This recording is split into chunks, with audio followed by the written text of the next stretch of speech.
এমন তেমন কপাল খারাপ না রে আমার। তুই যতটা ভাবতেও পারবি না, মানে তোর কল্পনায়ও কোনোদিন আসবে না, তার থেকে 1000 গুণ বেশি কপালটা খারাপ আমার।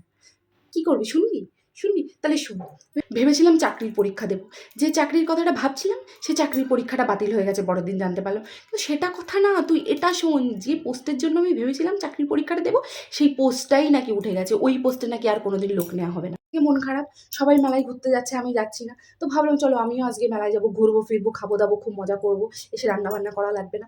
সব গুছিয়ে গাছিয়ে মেলায় গেছি, এমন বৃষ্টি হলো, এমন বৃষ্টি হলো, সেখানে পৌঁছে গিয়ে দেখি সেখানে হাঁটু জল জমে আছে। সেখানে মেলা কোনোভাবে সম্ভব না। যারা দোকান দিয়েছে তারা দোকানপাট উঠিয়ে নিয়ে অন্য জায়গায় চলে যাচ্ছে। এই তো অবস্থা।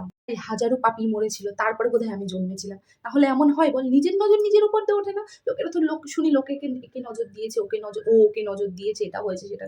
আমার নিজের নজরে আমি নিজের উপর দিয়ে ওঠাতে পারি না, তাহলে লোকের আর কি বল? আগের দিন সবাই মিলে দাঁড়িয়ে গল্প করছি, সবাই সবার ফোন দেখাচ্ছে, শুধু আমি জাস্ট মুখ থেকে বলেছি আমার ফোনটা খুব ভালো, আমি 4 বছর ধরে চালাচ্ছি, আমার আর ফোন কেনা লাগেনি, ফোনের প্রতি আমার কোনো খরচা নেই, শুধু মাসে মাসে রিচার্জটা করতে।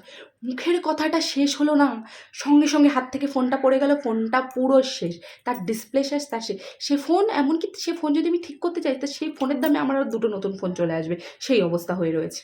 কি বললি? নিজেকে ভালোবাসবো? হ্যাঁ, সে কথা ছেড়ে দে।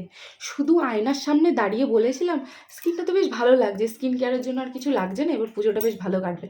পরের দিন সকালে উঠে দেখি সারা মুখে ঘামাচির মতন পিম্পলস ভরে গেছে, নিজেকে নিজে চিনতে পারছি না, নিজের দিকে তাকাতেই পাচ্ছি না। কাকে বলবো? বাড়ির লোককে? কি বলছিস? তারা তো জানে না বলে আমাকে ডেকেছে, তারা যদি জানতে পারে না, এখন এক্ষুনি আমাকে লাথি মেরে দূর দূর করে তাড়িয়ে দেবে। আমার এখানে থাকা জুটবে না, খাওয়া জুটবে না, অকালে তারপরে রাস্তার পরে রাস্তায় দিন কাটাতে হবে। বাড়ির লোকও নেবে না, শ্বশুর বাড়ির থেকেও নেবে না।